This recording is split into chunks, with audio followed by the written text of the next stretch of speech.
অনুরাগের ছোঁয়া ধারাবাহিকের আগামী পর্বে আমরা দেখতে পাবো শেষ পর্যন্ত সোনারূপাকে মিসকার হাত থেকে রক্ষা করতে সূর্য ও দীপা সমস্ত ভুল বোঝাবুঝি ভুলে আবারও এক হলো। হ্যাঁ বন্ধুরা, আমরা এমনটাই দেখতে পাবো অনুরাগের ছোঁয়া ধারাবাহিকের আগামী পর্বগুলোতে। সূর্য লাবণ্যকে কোনো মতেই বোঝাতে পারে না যে সে ইরাকে বাধ্য হয়ে বিয়েটা করেছে, পরিস্থিতির চাপে পড়ে বিয়েটা করেছে। লাবণ্য সূর্যের কোনো কথাই শুনতে চায় না। তখন সূর্য আবারও বাড়ি ছেড়ে বেরিয়ে যায়। সূর্য ইরাকে বলে যে ইরা যেন নিজের মতো করে কোথাও চলে যায় আর সেও নিজের মতো করে বাঁচবে। তার জন্য সূর্য তার নিজের ব্যাগপত্র গুছিয়ে নেয়। অপরদিকে মিসকা হসপিটাল থেকে বেরিয়ে যায় এবং আরও ভয়ঙ্কর হয়ে ওঠে। মিসকা বলে যে আমি যখন একবার বেঁচে গেছি তখন আমি সবাইকে শেষ করে ফেলবো, কাউকে বাঁচতে দেবো না। এই বলে মিসকা হসপিটাল থেকে বেরিয়ে প্রথমেই আসে অর্জুনের বাড়িতে। তখন অর্জুনের বাড়িতে কেউ থাকে না, শুধু সোনারূপা থাকে। মিসকা হাতে একটা ছুরি নিয়ে দরজায় শব্দ করতে থাকে।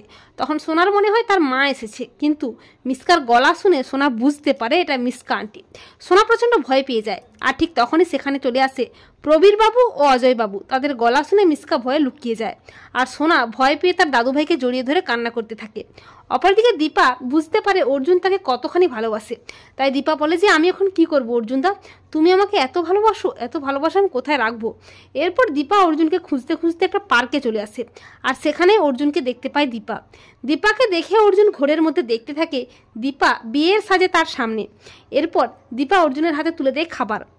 আর অর্জুন দীপা যখন একসাথে বসেছিল ঠিক তখনই শহর ছাড়তে গিয়ে সূর্য দূর থেকে দেখতে পেয়ে যায় দীপা ও অর্জুনকে।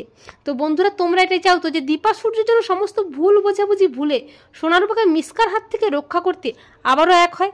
কমেন্ট করে জানিয়ে দাও তোমাদের মতামতটি।